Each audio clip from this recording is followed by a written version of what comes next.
ഇപ്പോൾ അങ്ങയുടെ പേര് സജീവമായ രംഗത്തുണ്ട്, അങ്ങ് സ്വർണം കട്ടതിൽ പങ്കുണ്ടെന്നാണ് പറയുന്നത്. അത്രയുള്ളല്ലോ ചോദ്യം. ഏതായാലും ചാനലിലൂടെ മാത്രമാണ് അടൂർ പ്രകാശിനെ SIT വിളിച്ചിട്ടുണ്ട് എന്ന് എനിക്കറിയാൻ കഴിഞ്ഞത്. അത് ഇന്നലെ ഞാൻ ശിവഗിരിയിലുണ്ടായിരുന്ന സമയത്ത് അവിടെ നിന്ന് ഇറങ്ങുന്ന സമയത്താണ് മാതൃഭൂമിയാണ് എന്നോട് ആ ചോദ്യം ഉന്നയിച്ചത്. ചോദ്യം ചോദിക്കുന്ന അവസരത്തിൽ തന്നെ ഞാൻ പറഞ്ഞു, എനിക്ക് യാതൊരു അറിവുമില്ല, എന്നെ അങ്ങനെ വിളിച്ചിട്ടുമില്ല. എന്തായാലും മുഖ്യമന്ത്രിയുടെ ഓഫീസുമായി ബന്ധപ്പെട്ടുകൊണ്ട് പൊളിറ്റിക്കൽ സെക്രട്ടറി ആണെന്ന് എനിക്ക് തോന്നുന്നു ശശി ഉണ്ടാക്കിയിട്ടുള്ള ഒരു പുതിയ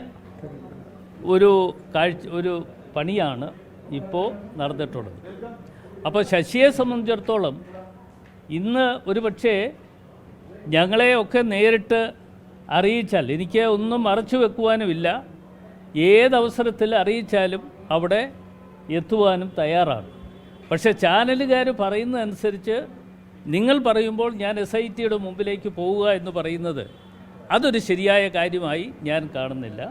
പക്ഷേ ഏതെങ്കിലും അവസരത്തിൽ എന്നെ വിളിച്ചാൽ നിങ്ങളെ കൂടി അവിടേക്ക് കൊണ്ടുവരണം, അവിടേക്ക് അനുവദിക്കണം എന്ന് ഞാൻ പറയും. അതല്ല എങ്കിൽ അതിന് മുമ്പ് തന്നെ ഞാനവിടെ പറയാൻ പോകുന്ന കാര്യങ്ങൾ നിങ്ങളെ കൂടി അറിയിക്കുന്നതാണ്.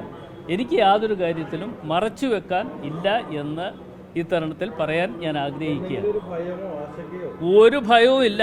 അങ്ങനെയാണെങ്കിൽ ഭയമാണെങ്കിൽ എനിക്ക് തോന്നുന്നു ഞാൻ ഇന്നലെ ഈ പറയുന്നത് കേട്ടാൽ, ചാനലിൽ വന്ന വാർത്തകളൊക്കെ കണ്ടാൽ ഒരുപക്ഷെ എന്നെ ഇന്നലെ തന്നെ അറസ്റ്റ് ചെയ്തുകൊണ്ട് പോകും എന്നാണ് ചാനലിലെ വാർത്തകൾ കണ്ടപ്പോൾ ഞാൻ കരുതിയിരുന്നത്. ഞാൻ ഇന്നലെ ശിവഗിരിയിൽ നിന്നും നേരെ തിരുവനന്തപുരത്ത് പോയി. തിരുവനന്തപുരത്ത് മറ്റൊരു ചടങ്ങിൽ പങ്കെടുത്തു. ഇതെല്ലാം പങ്കെടുക്കുമ്പോഴും ഞാൻ ഇവിടെ തന്നെ ഉണ്ട് എന്ന് ആളുകളെ അറിയിച്ചുകൊണ്ടാണ് ഇരുന്നത്. കാരണം ഒളിച്ചു പോയതാണ് എന്ന് വീണ്ടും അടുത്ത വാർത്ത നിങ്ങൾ ആരും കൊടുക്കാൻ പാടില്ല എന്നുള്ളത് കൊണ്ടാണ് അത്തരം കാര്യങ്ങൾ ഞാൻ ചെയ്തത്. മാത്രമല്ല, ഞാൻ എന്തായാലും SITയുടെ മുമ്പിൽ പോകുന്നതിന് മുമ്പ് ചാനൽ സുഹൃത്തുക്കൾ എന്നുള്ള നിലയിൽ, മാധ്യമ സുഹൃത്തുക്കൾ എന്നുള്ള നിലയിൽ നിങ്ങളെ കൂടി വിവരങ്ങൾ അറിയിക്കും. അവർ നിങ്ങളെ കൂടി അവിടെ അനുവദിക്കുന്നില്ല എങ്കിൽ അതിന് മുമ്പ് തന്നെ ഞാൻ പോകുന്ന അവസരത്തിൽ എന്താണ് പറയാൻ പോകുന്നത് എന്നതിനെക്കുറിച്ച് കാലേ കൂട്ടി അറിയിക്കുന്നത്. താങ്കൾക്ക് കുറച്ച് കാര്യങ്ങളൊക്കെ അറിയാം ഇതിനെക്കുറിച്ചുള്ള കാര്യങ്ങളൊക്കെ കുറേയൊക്കെ അറിയാമെന്നുള്ളതാണോ? ആർക്ക്? താങ്കൾക്ക്. എനിക്കറിയാവുന്ന കാര്യങ്ങളാണ് നിങ്ങളെ കൂടി അറിയിക്കുമെന്ന് ഞാൻ പറഞ്ഞത്. എനിക്കറിയാവുന്ന കാര്യങ്ങൾ ഞാൻ നിങ്ങളെ കൂടി അറിയിക്കുന്നു. ഈ സോണിയാഗാന്ധിനെ കാണാനായിട്ട് അപ്പോയിൻമെന്റ് എടുത്തുകൊടുത്ത അടൂർ പ്രകാശാണ്.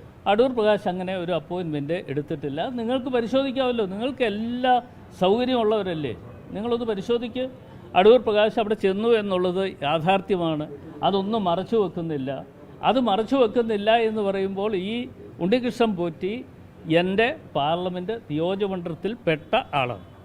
അപ്പോൾ പാർലമെൻറ്റ് നിയോജകമണ്ഡലത്തിൽ പെട്ട ഒരാൾ എന്നുള്ള നിലയിൽ അദ്ദേഹം ഈ കള്ളനാണെന്ന് അറിഞ്ഞുകൊണ്ടല്ല, കള്ളത്തരമുണ്ട് എന്നറിഞ്ഞുകൊണ്ടല്ല, കൊള്ളക്കാരനാണെന്ന് അറിഞ്ഞുകൊണ്ടല്ല എങ്കിലും എന്നെ വന്ന് ഒരു കാര്യം പറയുമ്പോൾ അത് കേൾക്കുവാൻ ഞാൻ തയ്യാറായിട്ടുണ്ട്.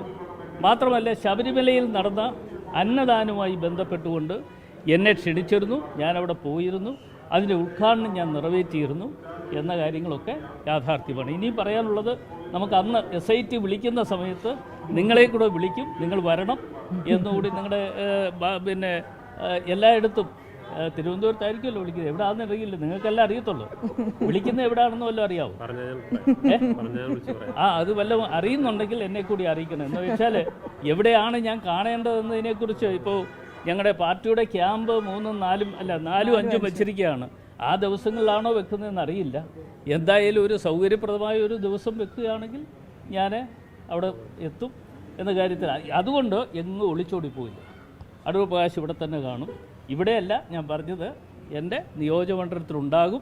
നിങ്ങൾക്കും അതിൻ്റെ വാർത്തകൾ കൃത്യമായി തന്നിരിക്കും. ലോകത്തെവിടെയായാലും ഏത് സമയത്തും 24 വാർത്തകളും ഓഗ്മെന്റഡ് റിയാലിറ്റി പാക്കേജുകളും എക്സ്പ്ലെയിനറുകളും വിശദമായി കാണാൻ ഞങ്ങളുടെ YouTube ചാനൽ നിങ്ങൾക്ക് സബ്സ്ക്രൈബ് ചെയ്യാം.